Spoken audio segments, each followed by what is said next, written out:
everyone, Dr. Jason Old here, surfer, historian, world traveler, and your host of the Surfing Historian podcast. This season, we'll be diving deeper into the nuanced world of surfing and examining the historical, cultural, philosophical, and even scientific elements of the sport we're all stoked on.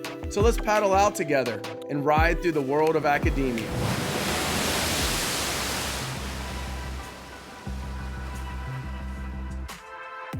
This episode is sponsored by Banana Bag Oral Solution. These are definitely not your typical dehydration supplement. In fact, they're my personal go-to after a long surf session when I'm looking to avoid exhaustion and dehydration. Check them out at bananabag.org and use promo code STAYSTOKED for 10% off your purchase. You'll also get free shipping if you join their mailing list.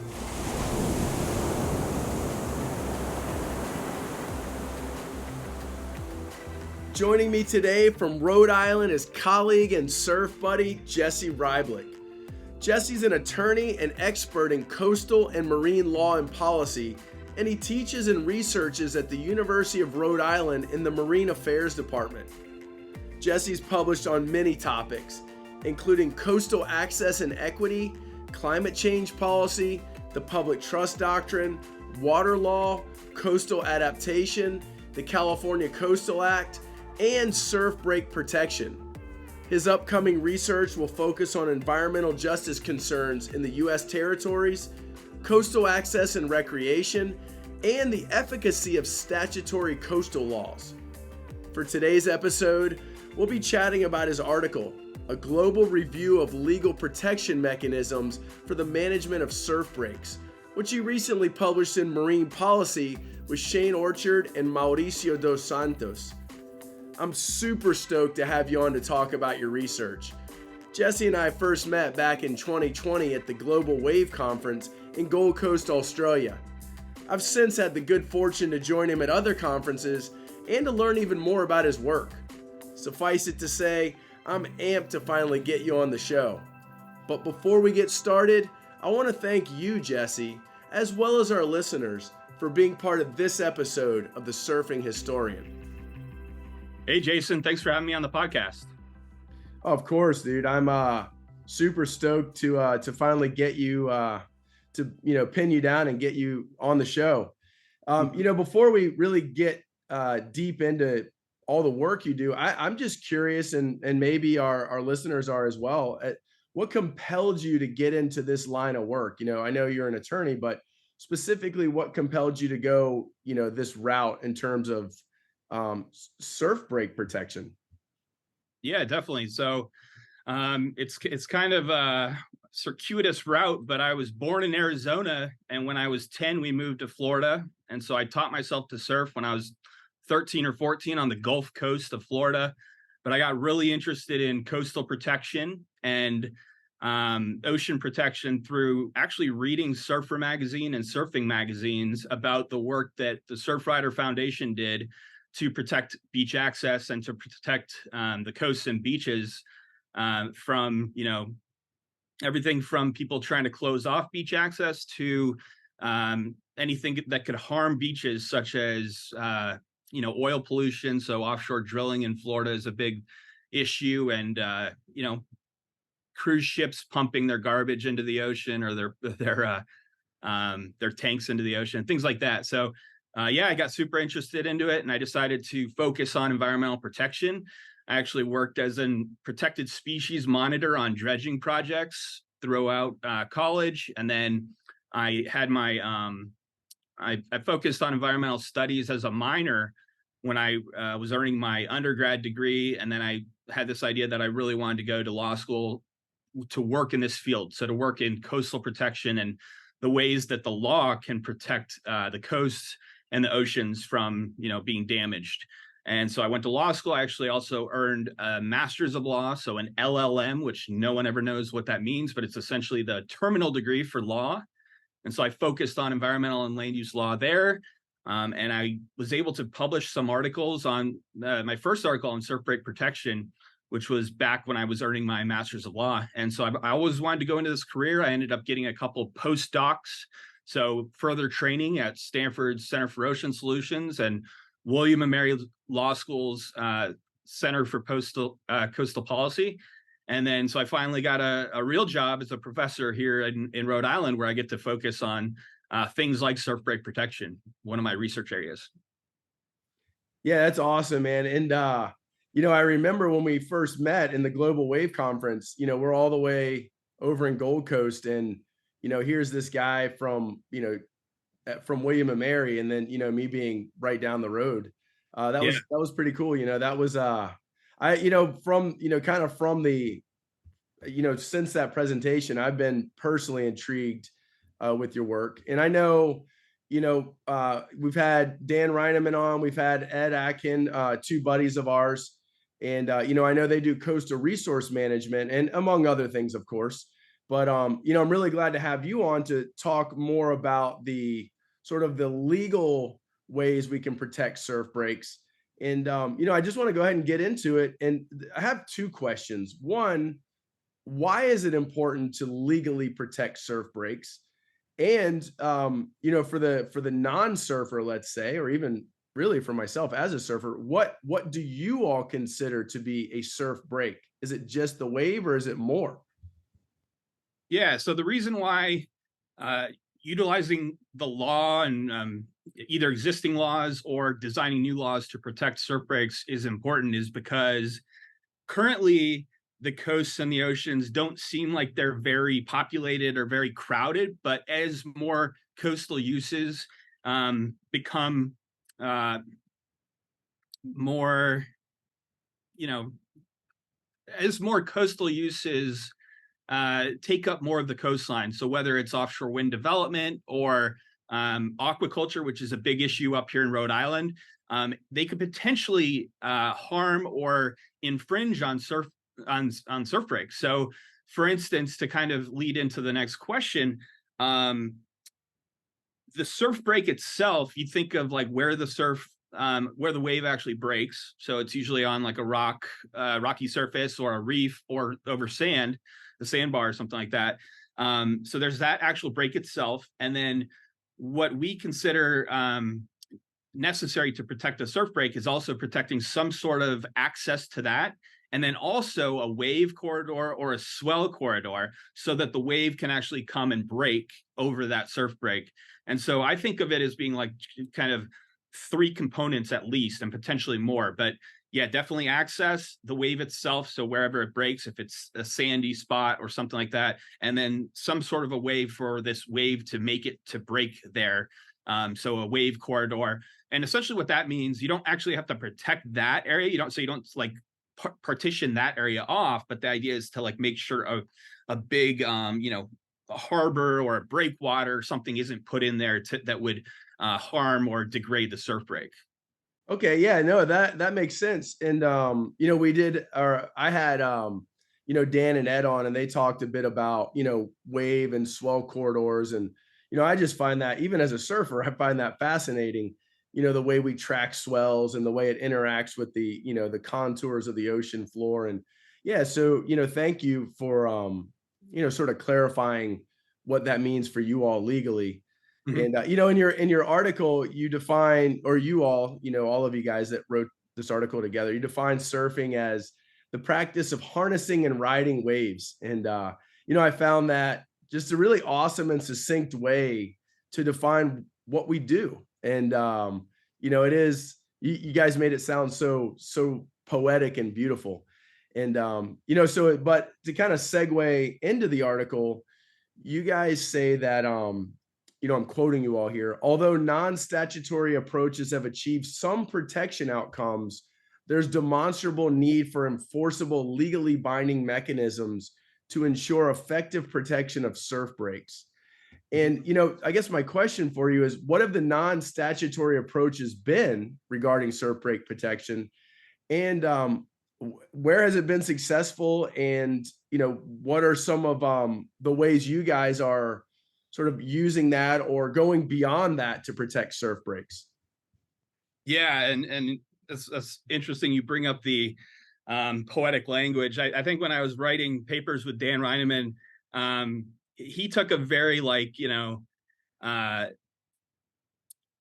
trying to think of a good word for it, but a very purposeful approach to explaining surfing to the non-surfer, right? So he explained what surfing was if you had never even heard of it or something like that. So, and if you didn't really know what a wave was. So that's kind of what we do, is we want to explain it so that if you're a non-surfer, you can read this paper or one of our other papers and say like, okay, I get it. I understand why it's important and why I should care about this issue. So yeah, thank you for pointing that out. That's kind of goes back to writing papers with people like Dan, who made sure that we pointed these things out to like a non-surfer audience, and kind of we're always dealing with the negative implications of like the Spicoli effect of people thinking that surfing might not be this like righteous endeavor and it's just wasting your time or something. So we're very thoughtful about trying to explain what surfing is to a non-surfer. And yeah, so thank you for noticing that in the paper. And so yeah, to get to your question, there have been these approaches such as like the World Surf Reserves, Australian Surf Reserves, and these potentially very important approaches to identifying important surf breaks and saying, okay, we know that this is an important surf break that should be prioritized for protection. Potentially those protections don't come with any legal teeth. So there's no corresponding legislation passed by like a local government, state government, or a federal government to give those protections any sort of legal consequences for developing, that break. And so one thing that I would want to stress is that everyone knows these huge surf breaks, or sorry, these really important like world-class surf breaks that like Pipeline in Hawaii or Rincon in California, and these surf breaks that people are like, okay, obviously they're not going to build a resort or something that'll mess up that surf break, but actually that has happened in the past. So we're trying to protect these from potentially being like, so Trestles was potentially endangered by building a toll road in California in Orange County. And so like people were just amazed that everyone knows that Trestles is a world-class surf break. They hold WSL events there sometimes, and yet it was still in the crosshairs of development. So you might think like, oh, no one's going to develop Pipeline or do something to Pipeline, but it could potentially happen.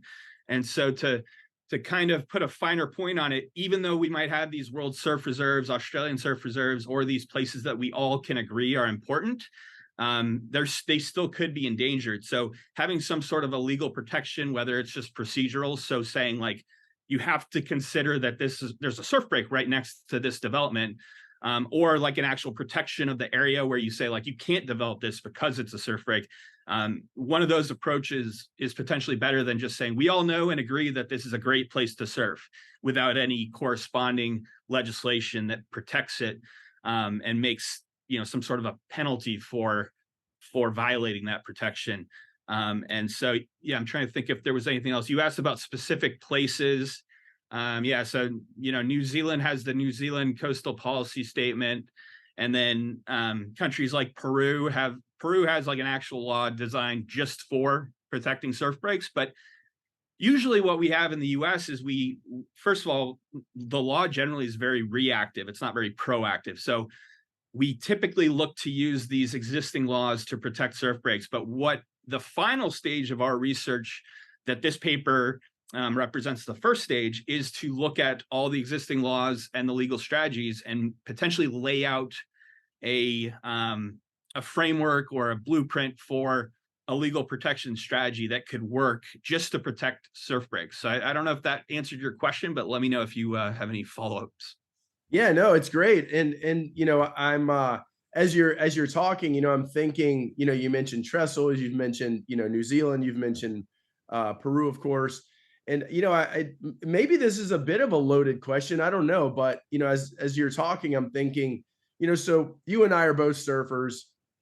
Many of the people that listen to our podcast are also surfers, and a sport that we all love. But so beyond, I guess my question is beyond the mere act of surfing, right? With regard to these surf breaks, Why do you think it's important to protect these breaks, right? So why protect trestles? Like, someone who's not a surfer, maybe they don't see um, the reason behind it. Uh, let's say beyond just a bunch of individuals being able to paddle out and surf and have fun. And so, what do you say to those individuals who would respond and say, this seems to be a very surf-centered or even selfish endeavor? What is your response to them? Yeah, that's something I never really thought about until we were listening to um, Tony Hawk's brother present, Steve, and he talked about how how it's kind of this individual pursuit, and I had never thought about it that way. I always think about, first of all, my work being something that potentially helps, protect these things for future generations. So whether it's a surf break or an ecosystem, and so there is this approach called like the surf ecosystem, and so that essentially ties the surf break to the natural wonders of whatever place is being protected. Um, but yeah, I would say in response to that, a lot of people like to use the water, the beach, everything for many different pursuits, and keeping as many of these like natural wonders natural, I think is a reason to protect them in and of itself. But also like um, there should be places that are prioritized for surfing because it's something that's a valid pursuit, even though I kind of mentioned the Spicoli thing, and when the missionaries went to Hawaii and basically told the Hawaiians they shouldn't just sit around and surf anymore, even though they had already figured out their food for the next year and they didn't have to worry about protection and these other things. It's a very like recreational pursuit for recreation, but it's obviously tied to being good for mental health, being good for physical health, and also being very meditative. And it's one of these connections with nature that's pretty rare. And so even though people might malign it or say, why should we protect this for surfing when we could potentially use it for these other uses, I think there is an argument for protecting a surf break for surfing, but there are a whole host of other reasons to protect that piece of the ocean or the coast to be natural as well. Yeah, no, I completely agree. And it's you really in your answer really succinctly you sort of embody that answer embodied, really what lies at the heart of this, particularly this season of the surfing historian, all the varying ways that surfing is important just beyond the mere activity itself. Mhm. And yeah, that's a great response. And I appreciate you sort of elaborating on that. Now I want to get into some of the legal stuff, kind of continue in that vein, if you will. And you mentioned the World Surfing Reserves, which is an initiative of Save the Waves. And I guess kind of another two-part question. One, do you work with those groups like Save the Waves, for example? And beyond that, like what are some of the biggest challenges and hurdles you faced in this work, in this endeavor to let's say protect surf breaks? Yeah, so the main way I've kind of interacted with the Save the Waves folks is through the Global Wave Conference, which you've already mentioned. But they put that on with Surfrider every couple of years, so it's going to be this next month supposedly in Portugal. But yeah, so that's typically how I've worked with them, and I've met a lot of the people. I've read a lot of their work. It's I think they do really great work, and they do a good job of raising the profiles of these different surf breaks all around the world. And so they provide a really good service to kind of tie all these surf breaks together. One thing we've thought about, and it's actually something I'm working potentially with Dan Reineman on right now, is so we have all these great surf breaks and we all agree that they're great, which I mentioned before, but what about the ones that kind of get left behind? So the legal framework can potentially give local communities or grassroots organizers this way to protect a surf break that people might not know about. So surf break up in Del Norte County, California, or Humboldt County, California, that not many people have seen or heard of, but they want to make sure it's prioritized when they do end up putting, offshore wind development, so turbines off the coast. So yeah, that's an important endeavor, I think, of this work, is to identify policies and initiatives that people who don't necessarily have this world-class break in their backyard, but still want to protect it. And so yeah, I'm sorry, what was the second question again? Yeah, I guess, just to kind of back up, you mentioned the World Surfing Reserves and all that, and I guess, you kind of answered them, but really I was curious to know what are some of the, your biggest challenges and hurdles? Yeah, so it's everything from well, I'll just say the most obvious one, which was when we were in Australia. People were all excited about the recognition of the Gold Coast as this World Surf Reserve area, but trying to get the legislation that goes along with that, which they were actually keen on doing in Queensland, which is a state in Australia. But it potentially figuring out how that works. So like, let's say you have a World Surf Reserve, then figuring out how the political situation of wherever you are, whether it's in the United States or somewhere else in the world, is to actually figure out, once again, how to give actual legal protection to that place. And so there's going to be, a lot of pushback. And so just even figuring out a good process for that, whether it's better to go more as like a regulatory policy side, or if it's better to do it as a statute, so like actual lawmaking, or a regulation under an existing law. So all these different things are considerations for protecting a spot when you do want to protect it, but you're not necessarily sure what legal mechanism to use. And so that's why I think our work is very important in figuring out which legal mechanisms exist and where, and what potential future ones are that can be developed to meet this need.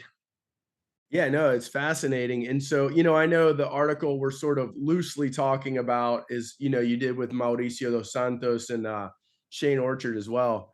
Kind of in line with what you were just talking about with these legal protections and whatnot, where do you come in this process? Maybe for the listener, because we've been talking about a lot of sort of ideas with regard to surf break protection, but where do you, and even with this article with Mauricio and Shane, like, where do you all come in, and at what point in this process do you, as a legal team, if you will, where do you come in? Yeah, and so you mentioned these other researchers I've worked with, whether it's Dan Reineman or Dave Revel or Ed Atkin, but yeah, Shane is also a little bit more on the policy side, but Mauricio and myself, we are both attorneys, so the idea is that we can research legal documents, legal instruments, and potential legislation, and even draft new legislation, new policies, new laws, because we know like the framework and what would be permissible in these different states and these different countries.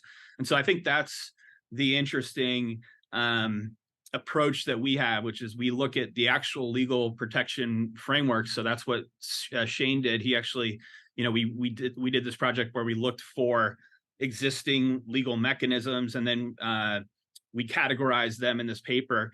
And the next step in this process, as I mentioned a little bit earlier, is trying to figure out, okay, we know that these different approaches already exist. Is there one of these that we think is the best? Is there a way that we can protect all three components of the surf break in one law? Or do we need to pass a suite of different laws? So do we need a marine protected area? And that's what Mauricio's background is in, is these MPAs. And he has pointed out himself that, this is a potentially challenging approach for protecting surf breaks. And so we had a conversation about that a couple months ago. And when we're collaborating on this next paper, we're going to actually look at like, okay, well, a marine protected area to protect a wave corridor, a swell corridor would be great, but these are the challenges with that. So there's a lot of discussion about like how specific the marine protected area should be.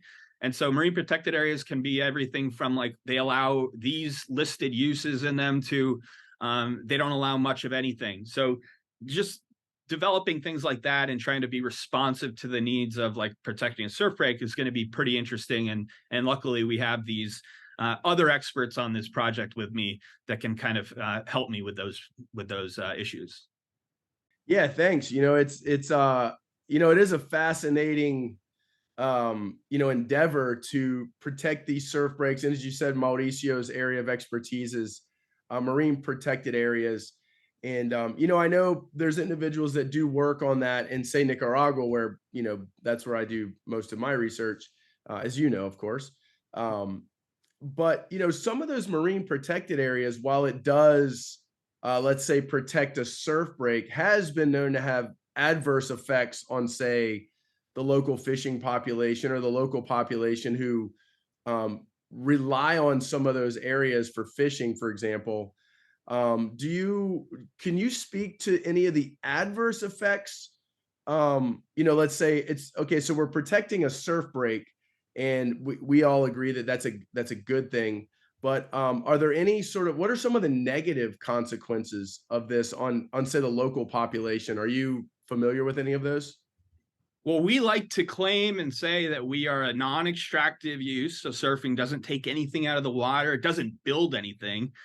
So actually, we like to at least say that we don't have any deleterious effects on local communities, or, we don't have any unintended consequences of protecting these surf breaks. But yeah, I mean, I guess if you wanted me to kind of like come up with a hypothetical, yeah, if you did design like a marine protected area that was for non-extractive use, so essentially like a no take zone where previously you were able to go and take lobster or go fishing and do these other things in that area, that could have a consequence on the economies of small states or things like that. So that is something to consider. But luckily we are a non-extractive use surfers. And so your research, I'm sure you can answer this much better than I can, as far as colonialism, pollution, and other things that come with potentially using these things for surfing areas. So once again, to have this kind of hypothetical, if you do say this is a protected area, you might have the local community, like they've done in El Salvador, say like, this is Surf City. This is where you should come to surf. So everyone should fly here and surf. And then you might have unintended or intended consequences of that being very negative, whether it's a lot of people coming and just leaving their trash on the beach, colonial effects of like essentially the white man coming and using these things and really disregarding the needs of local communities. So yeah, that is something that your research more falls in line with, and others have written about this as well. That's like more on the surf tourism side. But like I said, hopefully we would have very minimal and like there wouldn't be any of those negative effects, and it would be at the grassroots level. So it'd be very locals focused. And those are the people who you would want to engage if you did want to pass one of these local laws, and you would try to be mindful of any negative consequences that I've just mentioned. Yeah, thanks for that. And the just the honesty in your answer, I really appreciate that. And you've mentioned Ed, you've mentioned Dan, you work with a whole host of people, and it's you guys are doing amazing work. And one of the places, at least, in talking in my conversation with Ed, and just talking with all of you guys, and of course in this article you've written, it seems to me that New Zealand is doing a really wonderful job, let's say, of protecting surf breaks. In your article, you note that there's 7 surf breaks of what you all, or I guess New Zealand, defines as national significance. Raglan being one of those, which I think you mentioned in the article, and I think our listeners are pretty familiar with that one.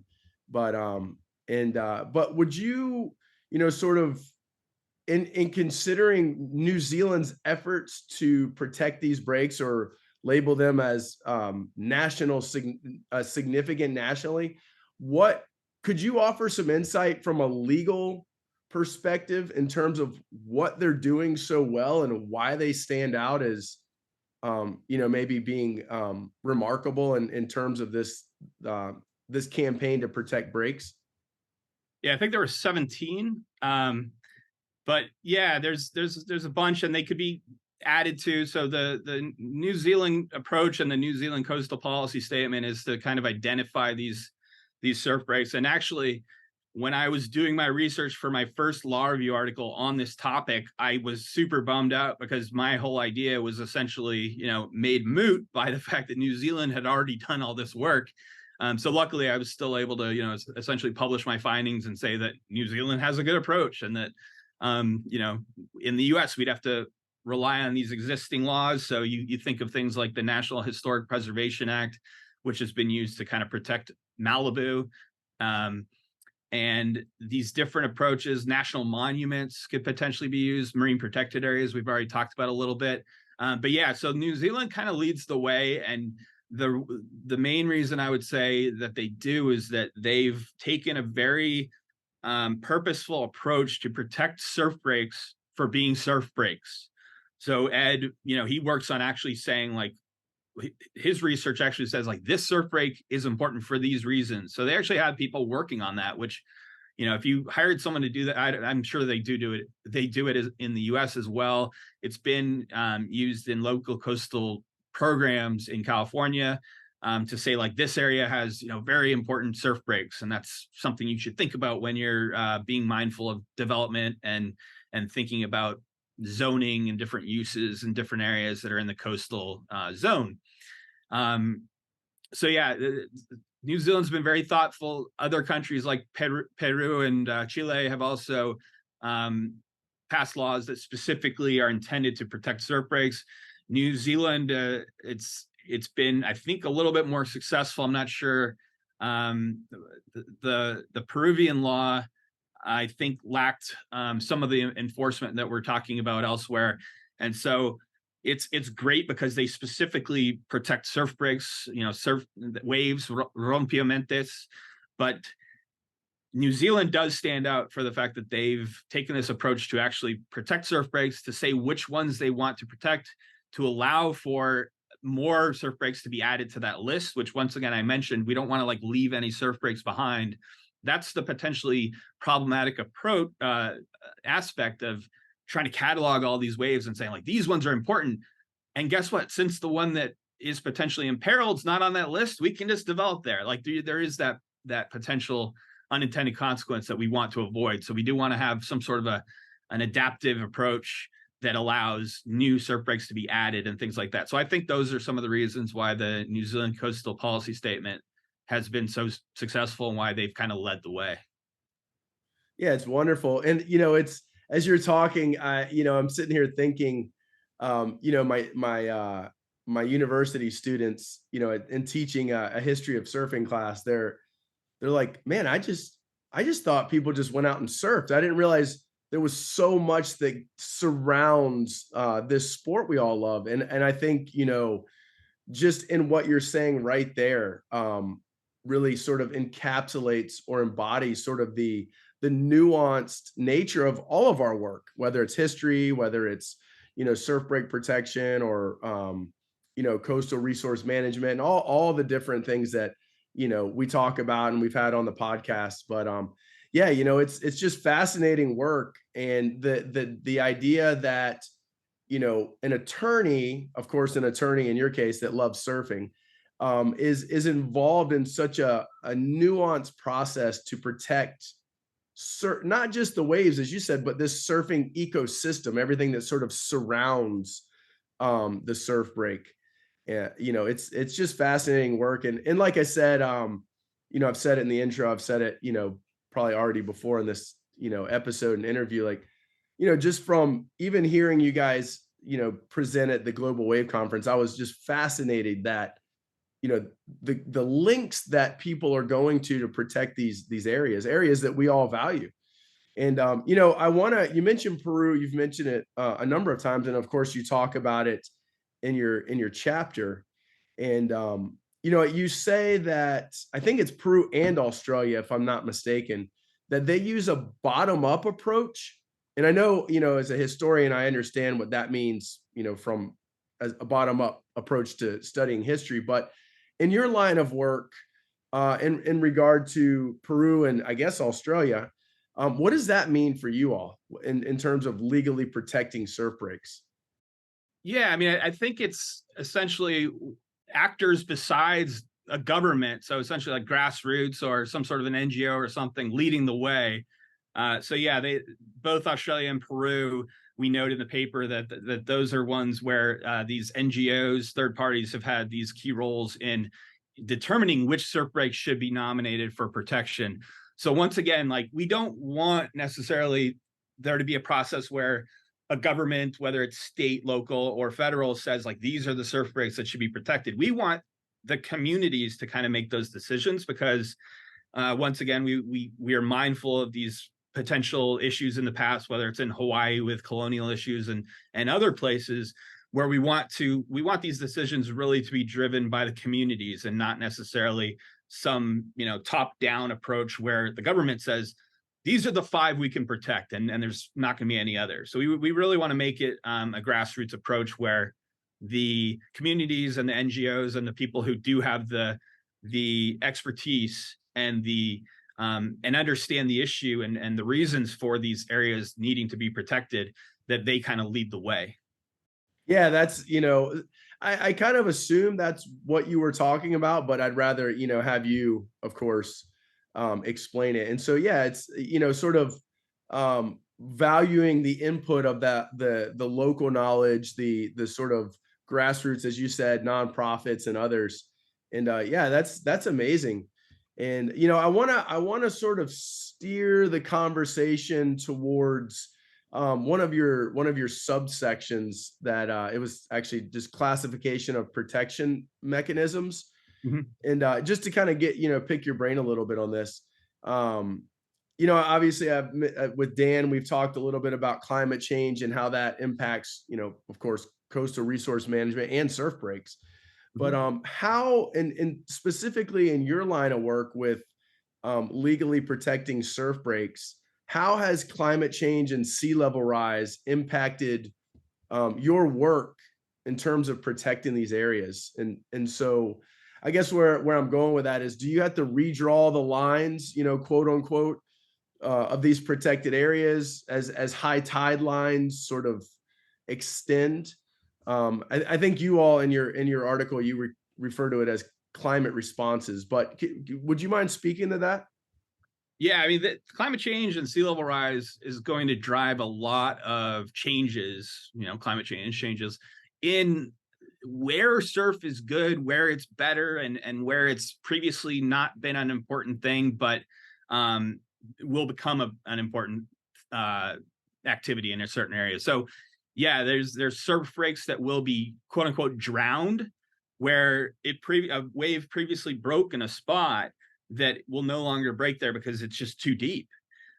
So that's definitely an issue, and that's why we need some sort of like a nimble response in these legal mechanisms to respond to that.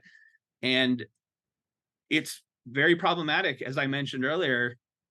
The law is very reactive; it's not proactive. So people will say like we should protect this in the future, but they don't necessarily, say all surf breaks should be protected until they're shown to be unimportant anymore. So we do this very we have this very reactive approach in policy making and lawmaking that will be very challenging in the wake of climate change and sea level rise. But yeah, to your question, yeah, you'll have to determine new spots. Potentially, surf breaks will have these new areas. So you as you mentioned, like drawing the new lines of protection, and that's kind of why that you should probably take into account any potential sea level rise in the next 50 or 100 years when you do try to draw these lines. Um, but yeah, it's going to be a problem. As you mentioned, Dan Reineman works on this a lot, talking about how the surfers are kind of the canaries in the coal mine, because we go out there and we actually see the changing topography and we see how the waves change, whereas someone who's a casual beachgoer might not. And so we might say that that wave broke over there and now it doesn't anymore. So it could be because the sea level is rising or some erosive event, which could itself be caused or worsened because of climate change. So yeah, it all fits together and it's all important part of trying to make policy for the beaches and for surf breaks that protect them. Yeah, I was kind of thinking about that as I was reading your article, and you kind of gave I would say a very tangible answer to my question I'm about to ask you. But so other than drawing lines and anticipating, let's say, sea level rise, which it sounds like that's something you guys are obviously very mindful of. What do you suggest? Because you've been saying that a lot of these policies are reactive; they're not proactive. So, other than, let's say, anticipating sea level rise, or drawing the line a little further up, for lack of a better term, what do you suggest should change to make these approaches more proactive and less reactive? Like, what are your thoughts on that? Yeah, I think including some sort of an adaptive management principle in the law. So saying like currently, these are the conditions, but when this thing is triggered or when this event happens, then we relook at it. So making the policymakers come back to the table or draw the lines again in response to some sort of a erosive event or some sort of a trigger being triggered. That's what I think could be included in a law that would require them to say, okay, we used to think this was where we should protect these surf breaks, but we've decided that we have to reconsider these because the sea level has risen so much, or some other condition has occurred that requires us to come back and reconsider it. So I think that's what I would consider a good approach. But as you mentioned, the law is it's hard to change a law after you've passed it. So trying to think of all these things and including them when you first draft the law, I think, is important. Well, yeah, and just in our conversation, I'm getting a much better sense of how nuanced and multifaceted all of your line of work is. Not obviously, most everyone understands the work many attorneys do, but seeing how you have applied this to our world, surfing and protecting surf breaks and all that is it's fascinating. And of course, I want to, as a friend and just as someone who I think is doing some amazing work in the world, I just want to, commend you for you and Mauricio and Dan and all of you who are really working to protect not just the spots where we surf, but the broader ecosystem of it. And you know so kind of, we've been talking a lot about you as an attorney and a number of these other individuals as scholars, the Mhm. work that you all are doing. But what, as an ordinary surfer, right? Or let's say a normal citizen, what can we do? How can we come alongside and be part of this effort? Yeah, sure. So I think the best thing would be to join an organization like Save the Waves or the Surfrider Foundation, get involved with their local chapters, and get to know your elected officials, whether it's at the local level, the state level, or the federal level. You know, it's their job to be responsive to you. So you can call your congressperson and leave a message. And if one of these surf breaks is in their jurisdiction, they'll hopefully be responsive to it. I think local level is, the most important. And so grassroots organizing, whether it's trying to find a new candidate, if your current candidate isn't being responsive to you know, your needs, is something that you can do. But yeah, I would start at joining a coastal protection NGO and getting involved with them, and then seeing where that leads. Awesome, Jesse. Yeah, and for the listener, I think at this point everybody knows. They can go to surfinghistorian.com, and we have a huge list of NGOs that you can get plugged into that are doing the work that you're talking about. And that's I'm glad you sort of maybe just offered some insight as to how many of us can get involved and support your work and the work of others who are doing wonderful things around the world. And so Jesse, I am just super stoked that I was able to pin you down and bring you on to the show. And, obviously, huge thanks to you. And with that, I just want to go ahead and give you the last word. Yeah, Jason, thanks for having me on. It's great to be a part of this podcast. I look forward to seeing who else you get in the future. And thanks for bringing me on and for talking about these important issues. If you enjoyed my conversation with Jesse about his research on surf break protection, I'd like to invite you to check out my next episode, where I'll be joined by anthropologist Dr. Stefan Kraus.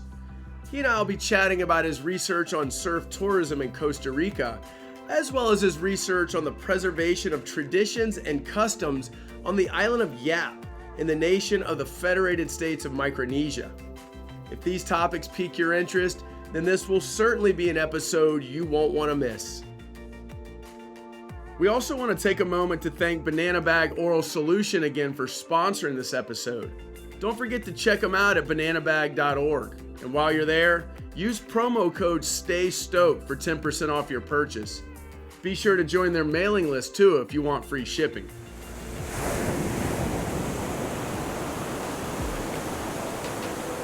Thanks for joining us for another episode of The Surfing Historian. If you're stoked on these conversations, be sure to share, like, and subscribe to never miss an episode. And don't forget to check out our killer merch at surfinghistorian.com. Proceeds go to help keep this amazing podcast going strong. Until next time, stay stoked.